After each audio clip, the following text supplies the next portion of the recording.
Okay, here goes then. Hello, Peep. Okay. Hang on. Stay there, buddy. Hi. How are you? Hi, everyone. It's Graham Allwood with you here at the Blue Diamond Rainers channel here on YouTube. So what I'm going to cover is some colt starting. I got a 3-year-old here that we've had for a little while. We didn't start her when she was 2. She was a little bit small, so we waited for her to put a bit of size on.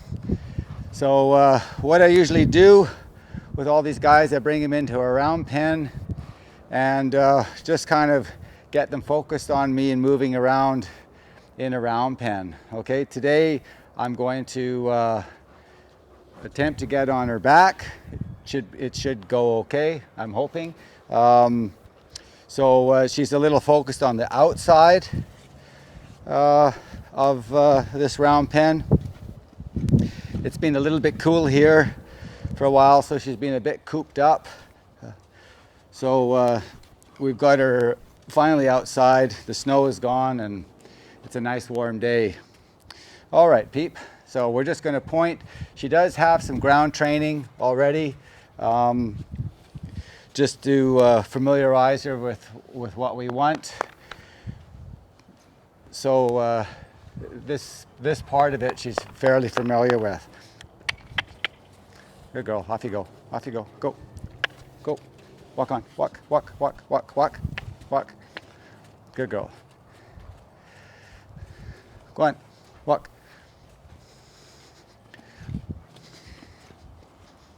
So if they don't want to walk or whatever, I'm having to push her, then that's okay, as long as we get some movement. I always point to the direction of go, what I want. You can use a whip, you can use a rope, you can use your baseball cap. It's whatever the horse needs to keep it going. So, go on, go on. So basically I've asked her to move forward. I want her to stay moving forward. All right? So sometimes they look for a spot to lie down on you, and that's not what I asked her to do. So I'm just kind of pushing my body towards her. I'm not really using the whip at all. I'm just using my body for external pressure, okay? If my body's not enough, I can use this whip by just showing more presence. All right, so whether she's on the wall or not at this stage of the game, I'm not really too concerned about it as long as she's moving forward. So my clucking there is for movement. Just move. I don't smooch this. I can smooch the jog, and when we get further down the road, I will smooch for that jog. But since we're not there yet, because we don't have the education, I cluck for movement. And the clucking is not telling her anything specific at this stage of the game. It is just telling her to move. And I will use the word move as well, so she gets familiar with it. Now here she stopped, but I'm going to point. Before I apply any pressure, I want to see what she knows. Go on. So there, she wanted to come to me. So I just bounced the whip while I pointed. So basically I'm being like a fence, and I'm just blocking her coming, and I'm pushing her this way, okay? So here we're going to see if I can get her to walk, walk, walk, walk. So I'm going to block the shoulder, walk, walk. So now I have a walk, walk on. I will ask her to walk on and walk on, walk on, walk on, walk on. And then I'm going to check this, see if we can get her to smooch, because she is familiar with this. Good girl. So there's a few things that this horse does know. She's not brand new. I would say, you know, for sure she's got a solid 30 days of ground training, a solid 30 days, okay? So a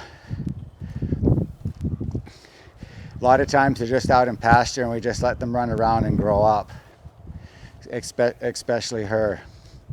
Sometimes you just got to wait for them to, you know, come to size. Okay, we're gonna go whoa, whoa. I got my stop, good girl. And turn, I got my turn. I don't want her coming to me. Walk on, good girl. Now what I do is I step around back behind them to allow them freedom of direction to go, okay? So you want to stay out of the way and you just come around behind them and push them off their hip. Walk on, good girl. Now we'll see if we can get her to jog again. And I'll just bounce the whip if I have to. Good girl. And I'm kind of walking a bit of a path here that kind of scoops up. It's like when I use my heels, I scoop them to drive them forward. Here I'm using my body and I'm kind of pushing them like I'm scooping them forward. Later on, when we're really doing something very specific, when the training with the lunging in particular, I like to stand right in the middle. But here on this free lunge, I will work with them a little more openly, and most of it's for clarity. There she wanted to go to the left, even though, and now I'm going to get her to go off. There we go. Now I don't get crazy with them unless they get crazy with me, meaning if they start pushing on me the wrong way, then I'm going to push back.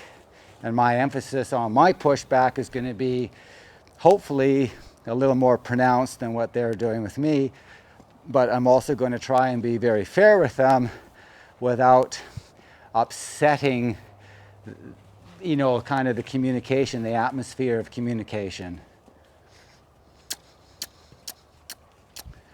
So I generally don't do a lot of talking. This is kind of like, I think, the first video that I've actually done with this horse, I believe.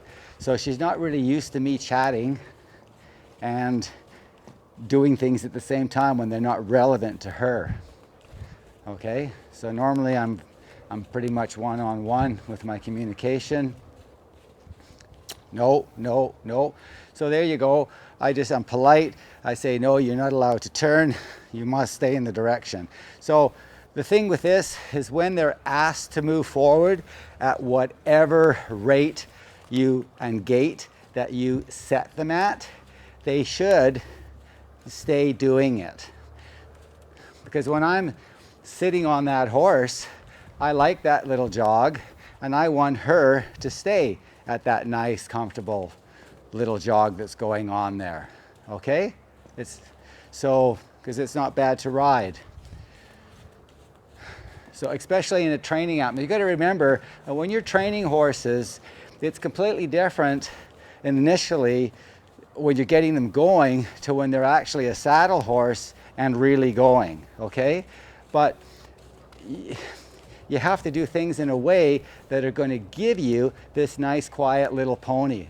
This is natural. I haven't done anything with her head. In none of our 30-day, ground training, I don't tie their head down in between their legs and all that kind of stuff. This horse is offering that to me naturally, and when I work with them, I try to work with them in a way where they still are bright in the face, show a lot of expression, and are listening. Her ear is on me, and that eye is on me the whole time, on this right side, on the inside.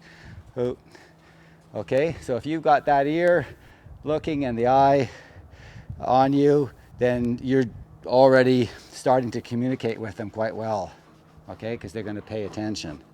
All right, so now we're going to send her off the other way. Walk on. And when they do this, I want them to walk off quietly. I don't want them to charge off, okay? Like there's some sort of fire somewhere. So I want them just the transition is got to be smooth, because when I ride them, walk on, you can walk.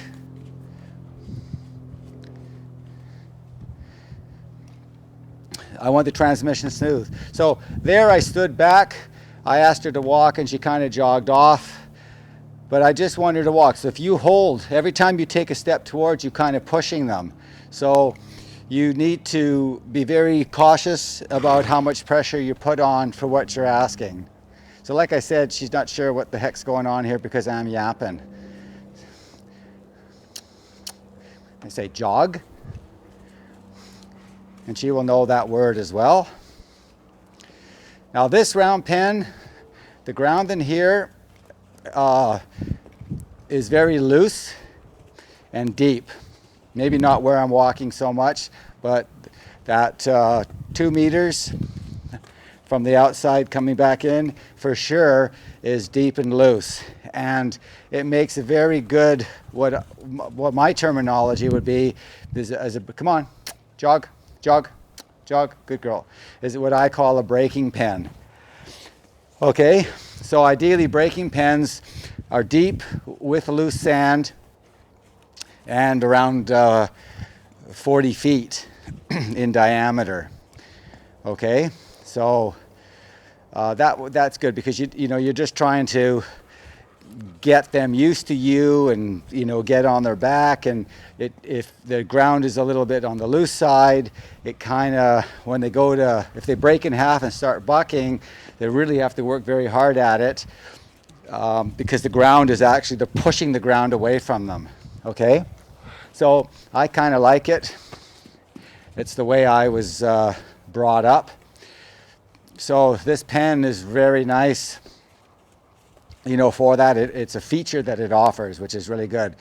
And then you can move, this is bigger, this is about a 50-footer, and then there's another one that's about 60 that's got firmer ground. It's more riding ground. Okay, so what I like to do is get them going in this deep ground under saddle with some directional, you know, control, aid control on them. Jog. All right, and then take them to more riding ground. Now, depending on the horse, I can go from here straight into an arena, which is riding ground there as well, right? So it just depends. I try to put as much on them I can in here first, so when I do leave, they kind of have an idea about the aids. But everybody's got their own thing. But my deal is keeping stuff really, really quiet. Oh, good girl. And turn. Turn. And I don't really snap the whip. Good girl. Walk on. Walk. Walk. Walk.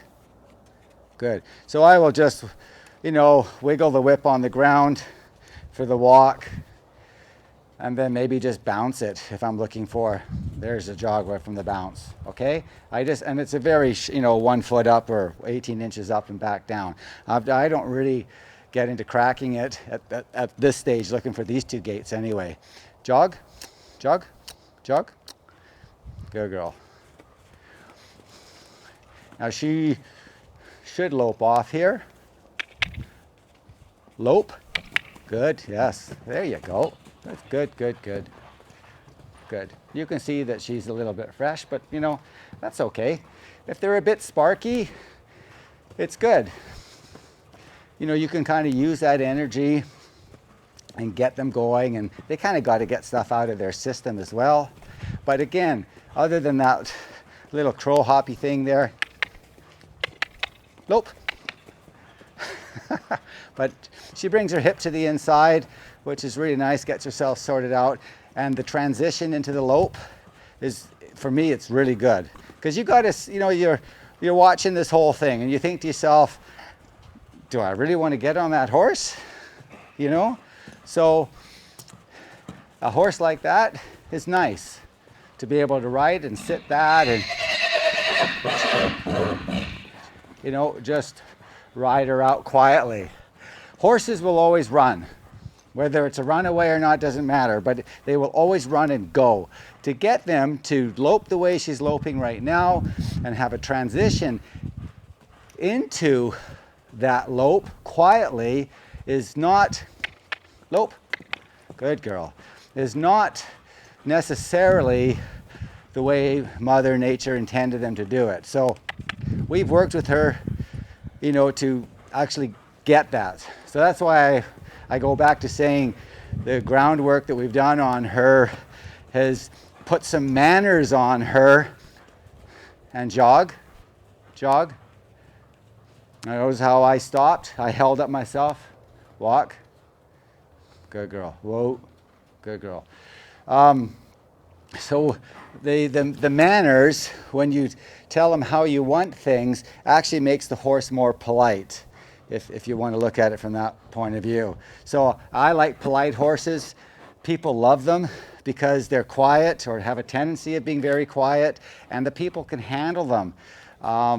Because a lot of skills that people come with are they're just starting to develop them, right? So if we can get our horses that know more than the people, and they're already kind of quiet and easygoing, it really makes it a lot easier for the person to work with the animal. Okay, so we're going to go the other way and lope off on the left lead. That's the right lead, in case you guys were wondering, because the right leg strikes out further on the front than it does on the left side.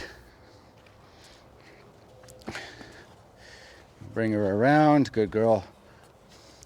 Good girl. And jog, jog, jog, jog. So for me, voice command is really kind of a crucial safety measure. Jog, jog, jog, jog, jog. So when I got anybody new in the saddle and they're looking at these young horses and they're marginal riders, which is okay, no problem there. I want these horses to be able to just jog, jog, jog, jog, you know, move off from that. So there's no leg pressure. You have to turn, turn, turn. Good girl. And walk on. Good girl. And jog, jog. Good girl. So I always kind of step in and drive from behind. Jog, jog, jog, jog, jog. Now I'm going to get a little more serious here with her. Jog, jog, jog. I need her to pay attention a little bit more to what she's supposed to be doing. Jog, jog, hey, jog, jog. Come on, jog, come on, jog, jog. So I'll just wait for her to come back down. I could stop her, but again, with all my talking here,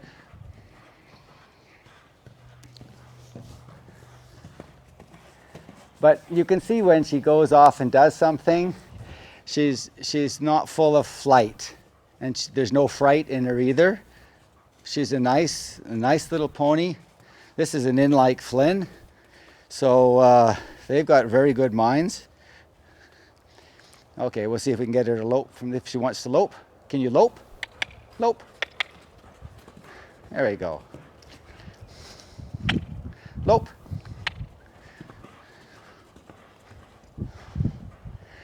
Now that cluck puts pressure. It's vocal pressure.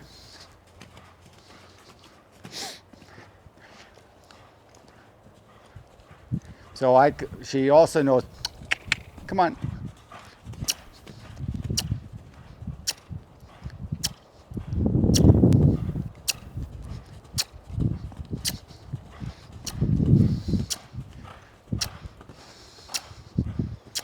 So that is the kissing that I use for rhythm, even at the lope. I don't carry on clucking. I don't cluck rhythm. Come on.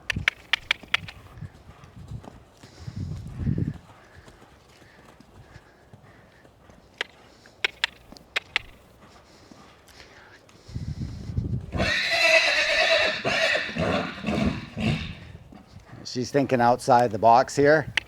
So of course she's going to speed up because she's not concentrating on what's going on internally.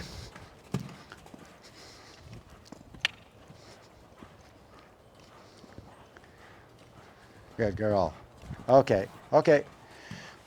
So I will stop because I'm helping her kind of push her there. So, good girl. Okay, so, you know, after a little bit, whatever we've been here now, I don't know what it is, 15 minutes or whatever, and she's a little bit damp, and, you know, generally she's not a very excitable horse. So we're kind of blessed, you know, with that feature, that characteristic in her. So now I'm going to go grab my my attack, and then we're going to put a pad on her and saddle her and see what she does, okay? And I'll show you some, you'll see some green stuff right from the very beginning as to how these guys are. So this is just her, the way she is. There might be some other horses that are similar, but I'll tell you, they're all different. So you've really got to read them when you're working with them as to how you think they're going to behave, okay? All right, I'll be back with you guys in just a minute.